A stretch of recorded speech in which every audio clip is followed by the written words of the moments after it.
torture you. Take my hand through the flame. I torture you. I'm a slave. Hey guys, welcome to strange truths. Chapter 3 में हमने री incarnation यानी पुनर्जन्म के विषय पर एक भारतीय महिला की कहानी बताई थी जिनका नाम शांति देवी था। और क्योंकि हमारे इस वीडियो को काफ़ी अच्छा रिस्पांस मिला था, आज हम आपको एक और पुनर्जन्म की कहानी से परिचित कराएंगे।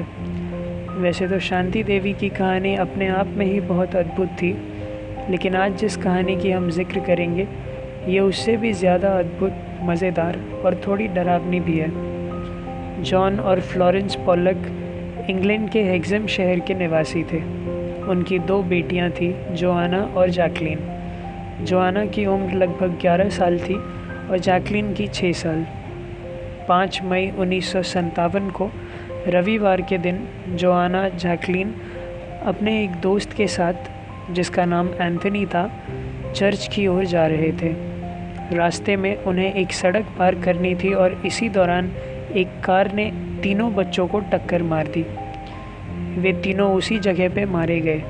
बाद में ये पता चला कि उस कार की ड्राइवर एक स्थानीय महिला थी और उसके ऊपर काफ़ी दबाव था।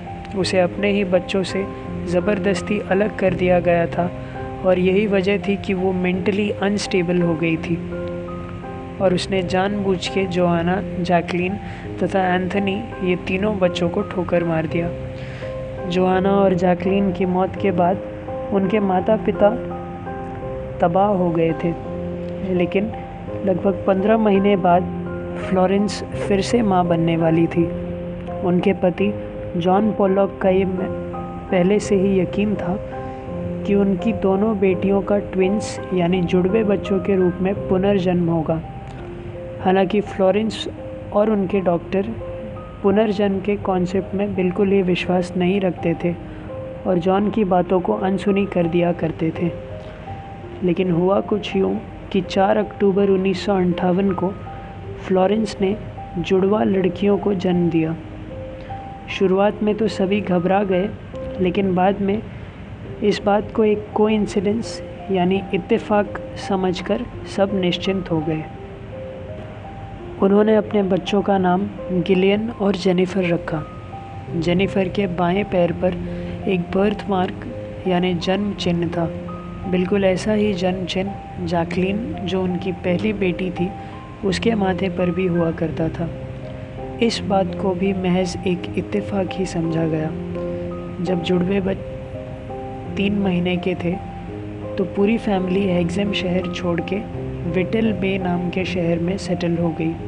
लेकिन 4 साल बाद कुछ कारणवश जॉन अपने परिवार के साथ दोबारा हेक्सम शहर में स्थित हो गया और इसके बाद से धीरे धीरे ये स्पष्ट होने लगा कि गिलियन और जेनिफर कोई मामूली बच्चे नहीं थे। हेक्सम में आने के बाद दोनों बच्चियां हर उस जगह को पहचानने लगे जहां वो पहले कभी आए ही नहीं थे। अपने मृतक बहनों का स्कूल, जिस प्लेग्राउंड में वो खेला करते थे, वो उनके खिलौने भी मांगने शुरू कर दिए। और फिर एक दिन उनकी माँ फ्लोरेंस ने उन्हें एक कार दुर्घटना के बारे में बात करते हुए सुना। गिलियन जेनिफर को कह रही थी, देखो तुम्हारी आँख से खून निकल रहा है, हमें एक कार ने ठोकर मार दिया है। ये सुनकर फ्लोरेंस को पूरा विश्वास हो गया कि ये वाकई उसके मृतक बेटियों का पुनर्जन्म है। एक अन्य अवसर पर गिलियन ने जेनिफर के माथे पे बर्थ मार्क की तरफ इशारा करते हुए कहा, ये वही निशान है जो तुम्हें कार से टकरा कर लगा था। दिलचस्प बात यह है कि जुड़वा बच्चियों को वाकई गाड़ियों से डर भी लगता था। वे अक्सर नींद से भयभीत होकर उठ जाते थे, बुरे सपने देखा करते थे, किसी गाड़ी की इंजन के शुरू होने की आवाज़ सुनकर डर से चिल्लाने लगते थे।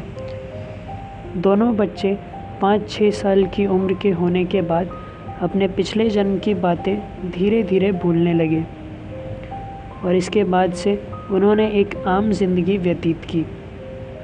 डॉक्टर इयन स्टीवेंसन नाम के एक साइकोलॉजिस्ट ने एक किताब लिखी थी, children who remember previous lives. A question of री इनकारनेशन।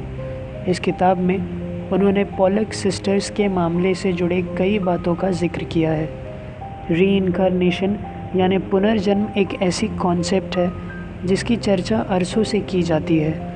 वैसे तो कई लोग इसे मानने से इनकार कर देते हैं, लेकिन शांति देवी और पॉलक सिस्टर्स जैसे अनेक लोगों की कहानियां हैं जो ये सवाल खड़ा कर देती है कि क्या पुनर्जन्म सिर्फ एक तथ्य है या सच्चाई।